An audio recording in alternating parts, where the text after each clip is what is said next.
नमस्कार साथियों, ज्ञान मित्रा में आप सबका स्वागत है। तो आज हम लोग देखने वाले हैं एसएससी रेलवे का प्रीवियस ईयर का क्वेश्चन।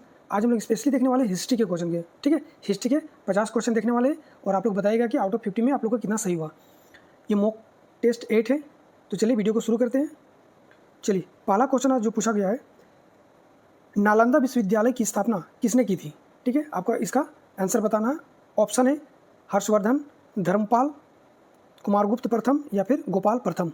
चलिए, इसका 5 सेकंड आप लोग को दिया जा रहा है, इस पर बताइए कि कौन सा आंसर सही, फिर हम इसका आंसर करेंगे। चलिए, तो इसका जो करेक्ट आंसर हो जाएगा, इसका करेक्ट आंसर हो जाएगा कुमारगुप्त प्रथम, ठीक है। तो नालंदा विश्वविद्यालय की स्थापना किसने की थी? कुमारगुप्त प्रथम के द्वारा किया गया था। चलिए, अगला क्वेश्चन है, नालंदा विश्वविद्यालय की स्थापना किस शताब्दी में हुई थी? 3री शताब्दी में, 5वीं शताब्दी में, 8वीं शताब्दी में या फिर 10वीं शताब्दी में?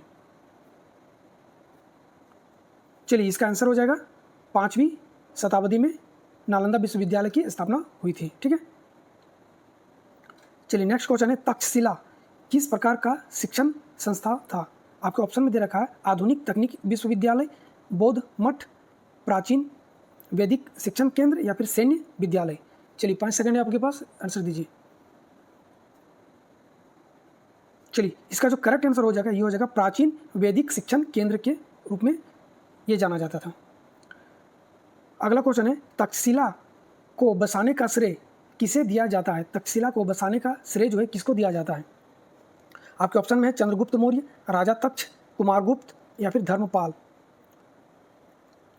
इसका सही जवाब हो जाएगा राजा तक्ष को दिया जाता तक्षशिला, ठीक है, तक्षशिला। तो देखिए, जितने भी भारत में जितने भी विश्वविद्यालय जो प्राचीन विश्वविद्यालय थे, टोटल हम इसमें कवर कर दिए, ठीक है। कहीं से भी क्वेश्चन पूछा जाएगा, आप इसका आराम से आंसर दे सकते हैं। चलिए, नेक्स्ट क्वेश्चन, विक्रमशिला विश्वविद्यालय की स्थापना किसने की थी? आपके ऑप्शन में दे रखा है गोपाल प्रथम, कुमारगुप्त प्रथम, धर्मपाल या फिर भटार्क। चलिए, आप आंसर दीजिए इसका। देखिए, विक्रमशिला किसने किया था? धर्मपाल ने, ठीक है। विक्रमशिला किसने किया था? धर्मपाल ने। तक्षशिला राजा तक्ष के द्वारा किया गया था, ठीक है। विक्रमशिला विश्वविद्यालय किस वंश के शासक द्वारा स्थापित किया गया था? तो विक्रमशिला विश्वविद्यालय किस वंश के शासक द्वारा स्थापित किया गया था? आपके ऑप्शन में दे रखा गुप्त वंश, पाल वंश, मौर्य वंश या फिर मैत्रक वंश। चलिए, तो विक्रमशिला विश्वविद्यालय ये क्या था? पाल वंश के द्वारा, ठीक है। विक्रमशिला किसने किया था? धर्मपाल ने किया था। और धर्मपाल, तो इसका नाम में ही आ जा रहा पाल, यानी कि पाल वंश के द्वारा किया गया था। नेक्स्ट है, वल्लभी विश्वविद्यालय की स्थापना किसने की थी? वल्लभी विश्वविद्यालय की स्थापना किसने की थी? जल्दी से बताइए आप लोग। चलिए, वल्लभी विश्वविद्यालय की स्थापना जो है भटार्क के द्वारा किया गया था। इसका आंसर क्या हो जाएगा? भटार्क। नेक्स्ट क्वेश्चन है, वल्लभी विश्वविद्यालय का संबंध किस वंश से था? तो वल्लभी विश्वविद्यालय का संबंध किस वंश से था? पाल वंश, गुप्त वंश, मैत्रक वंश या फिर मौर्य वंश? चलिए, इसका आंसर हो जाएगा मैत्रक वंश से था, ठीक है। वल्लभी विश्वविद्यालय का संबंध मैत्रक वंश से संबंधित है। नेक्स्ट क्वेश्चन है, औदंतपुरी विश्वविद्यालय की स्थापना किसने की थी? औदंतपुरी विश्वविद्यालय की स्थापना किसने की थी? कुमारगुप्त प्रथम, धर्मपाल, गोपाल प्रथम या फिर भटार्क?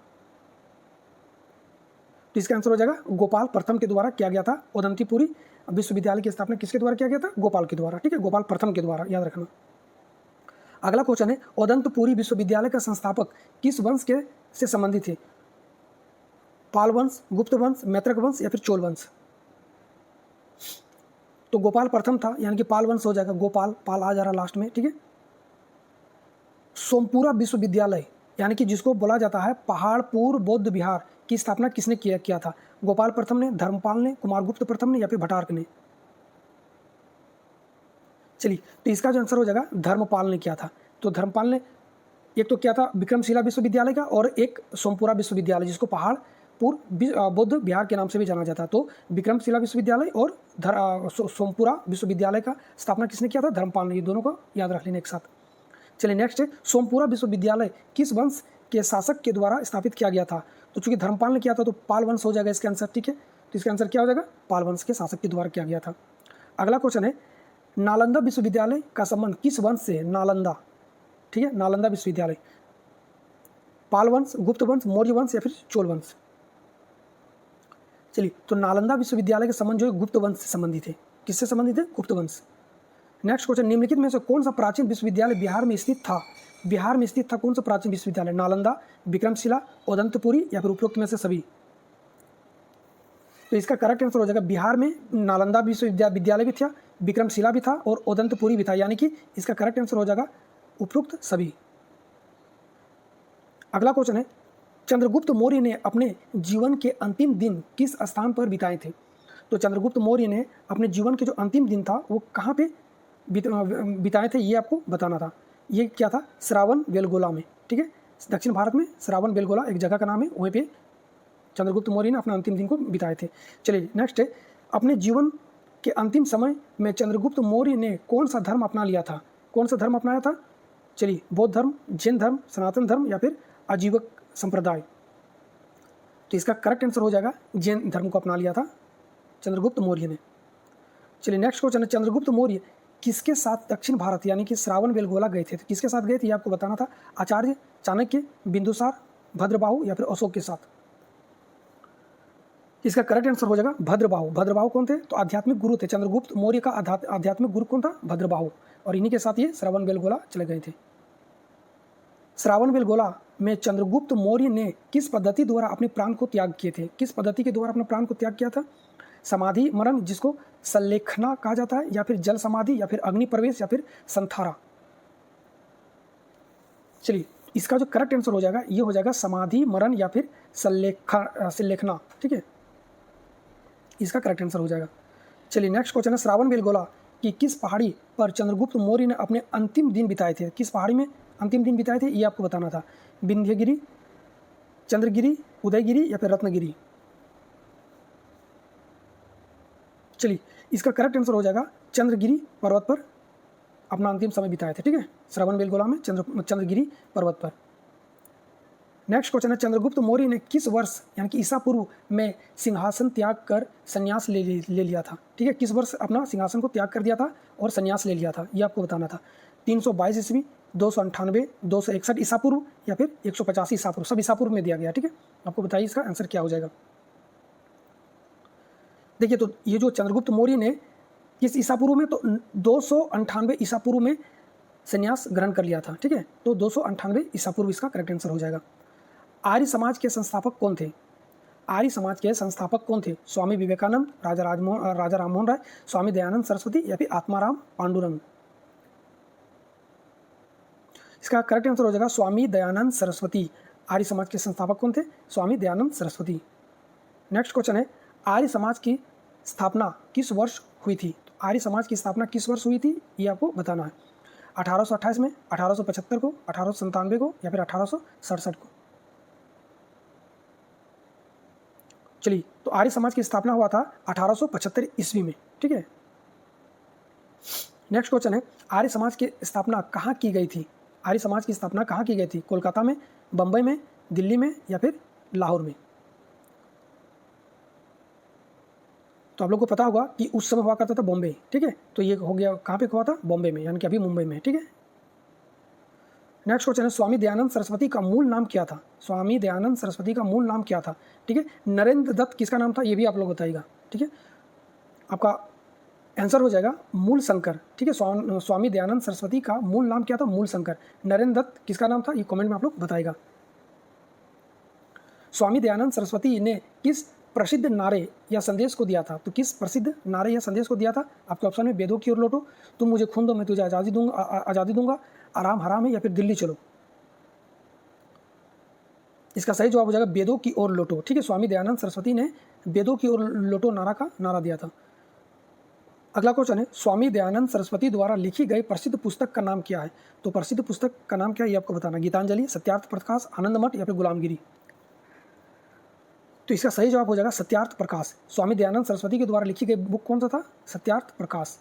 नेक्स्ट क्वेश्चन है, महात्मा ज्योतिबा फुले द्वारा लिखित पुस्तक गुलामगिरी किस वर्ष प्रकाशित हुआ था? ठीक है, तो गुलामगिरी किस वर्ष प्रकाशित हुआ ये आपको बताना। 1865 में, 1873 में, 1882 में या फिर 1890 को? ये आपको बताना है। चलिए, तो इसका जो करेक्ट आंसर हो जाएगा कि 1873 ईस्वी में, ठीक है, गुलामगिरी पुस्तक का प्रकाशित किया गया था, ठीक है। ज्योतिबा फुले के द्वारा लिखा गया था गुलामगिरी, ठीक है, 1873 में। नेक्स्ट क्वेश्चन है, गुलामगिरी पुस्तक में मुख्य रूप से किसकी आलोचना की गई थी? गुलामगिरी पुस्तक में किसकी आलोचना की गई थी? अंग्रेजी शासन की आर्थिक नीतियों का, जाति व्यवस्था और ब्राह्मणवाद के वर्चस्व का, हिंदू मुस्लिम दंगों का, या फिर ग्रामीण कृषि प्रणाली का?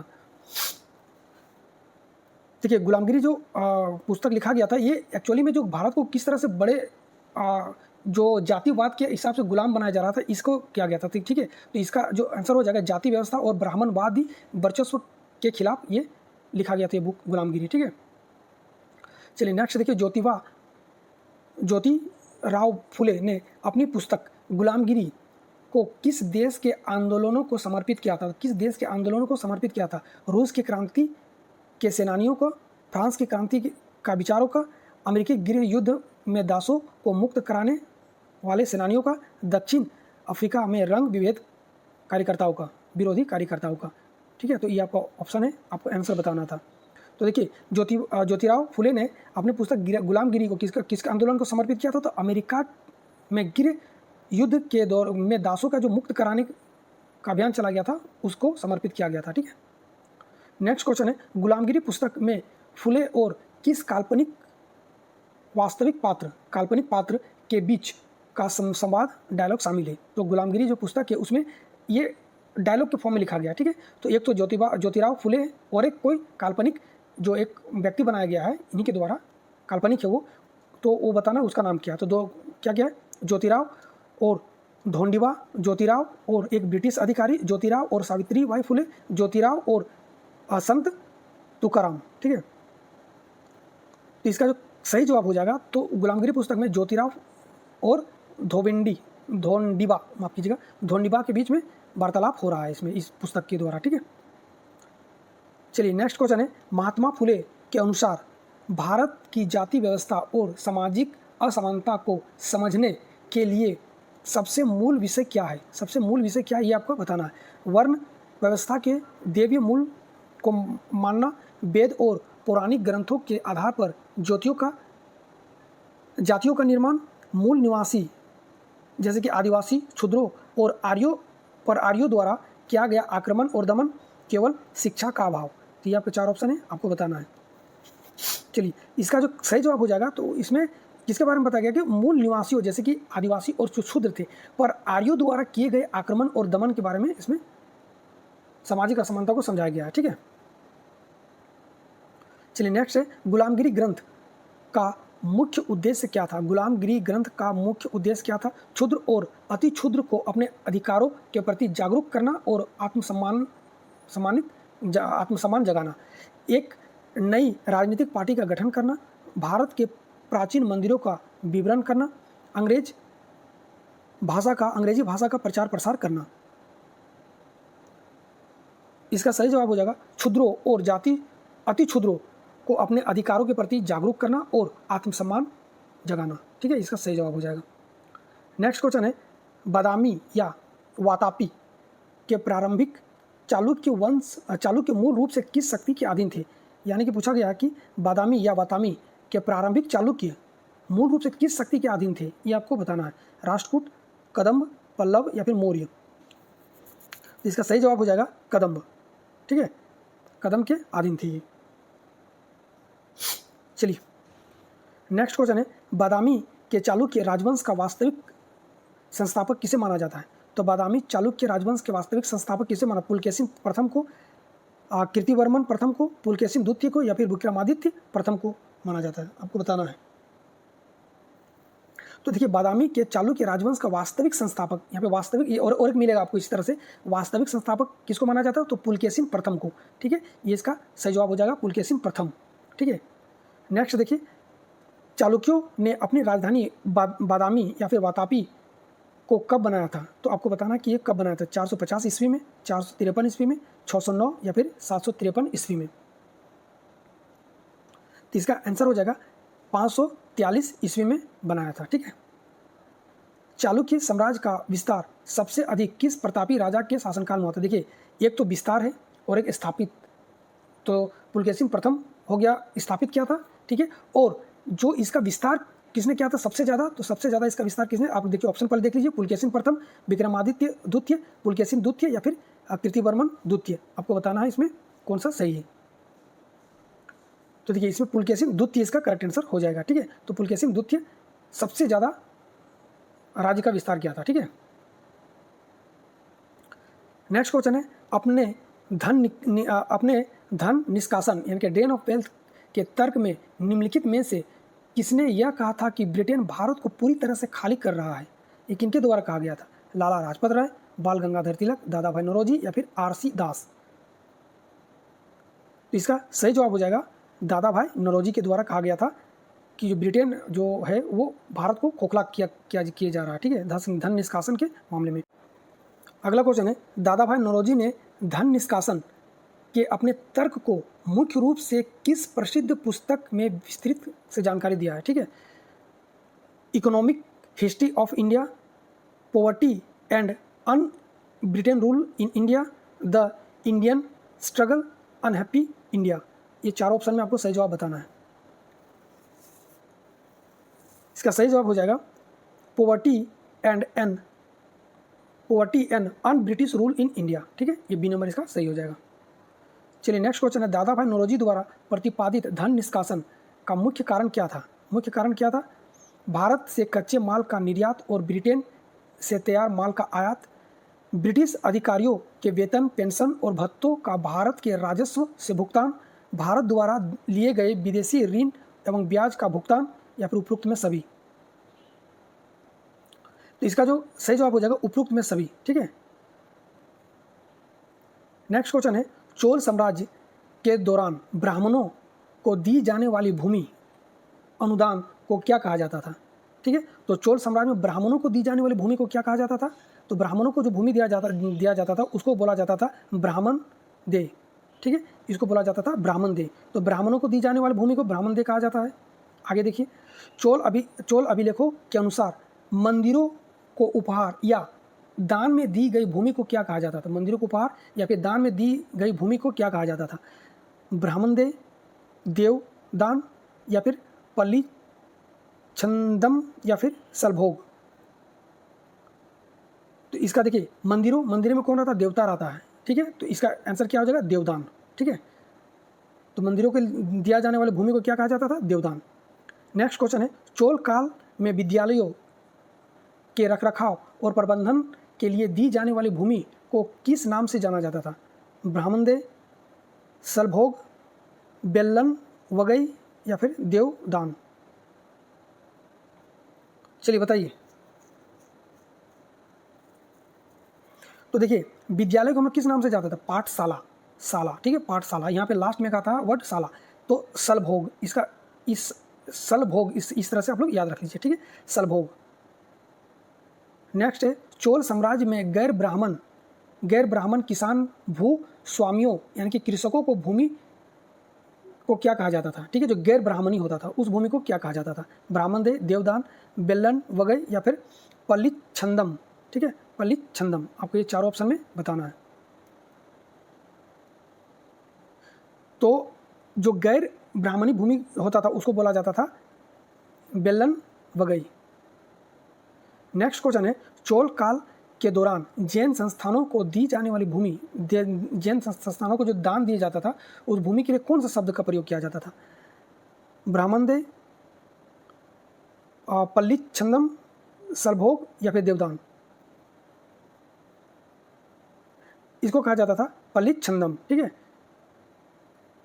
नेक्स्ट क्वेश्चन है 31 अक्टूबर 1940 को द्वितीय विश्व युद्ध में भारत की जबरन भागीदारी के विरोध में व्यक्तिगत सत्याग्रह करने के लिए किसे गिरफ्तार किया गया था?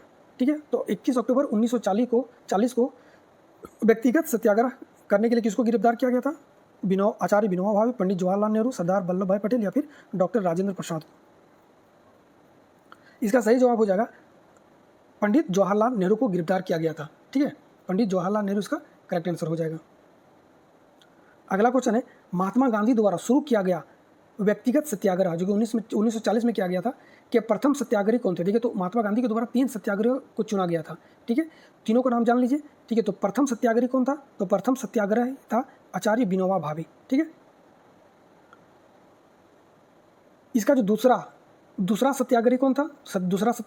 तो दूसरा जो सत्याग्रही था वो था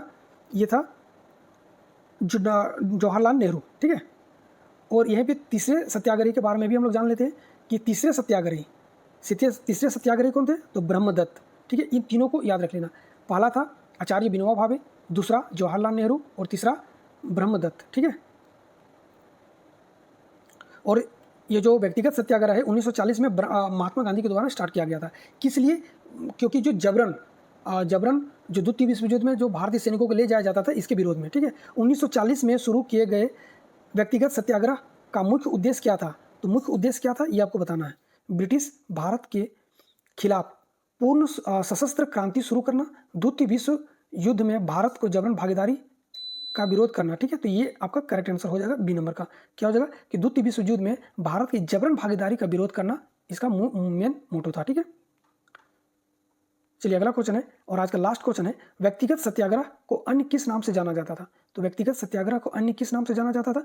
भारत छोड़ो आंदोलन, सविनय अवज्ञा आंदोलन, दिल्ली चलो आंदोलन या फिर खिलाफत आंदोलन। तो देखिए व्यक्तिगत सत्याग्रह को और दो नाम से जाना जाता था। ठीक है, एक तो यहाँ पे क्वेश्चन में आपको जो दिया गया उसके अनुसार हो जाएगा दिल्ली चलो आंदोलन, और एक दूसरा भी नाम है। अगर दिल्ली चलो आंदोलन ना दिया रहेगा तो और एक नाम है कौन सा? तो यहाँ पे जैसे कि सविनय अवज्ञा आंदोलन दिया है, अगर यहीं पे व्यक्तिगत सिर्फ जोड़ दिया जाए इसके आगे में व्यक्तिगत सविनय अवज्ञा आंदोलन अगर कर दिया जाए तो ये हो जाएगा। तो व्यक्तिगत सविनय अवज्ञा आंदोलन एक हो गया, दूसरा दिल्ली चलो, और एक ये दोनों नाम आप लोग याद रख लीजिएगा, व्यक्तिगत सत्याग्रह का और दो नाम। ठीक है गाइस, तो वीडियो कैसा लगा आप लोग जरूर बताइएगा। क्वेश्चन सारा पूछा गया क्वेश्चन है। ठीक है, अगर वीडियो अच्छा लगा तो प्लीज़ वीडियो को लाइक शेयर कर दीजिएगा। वीडियो देखने के लिए थैंक यू। तब तक के लिए जय हिंद, जय भारत।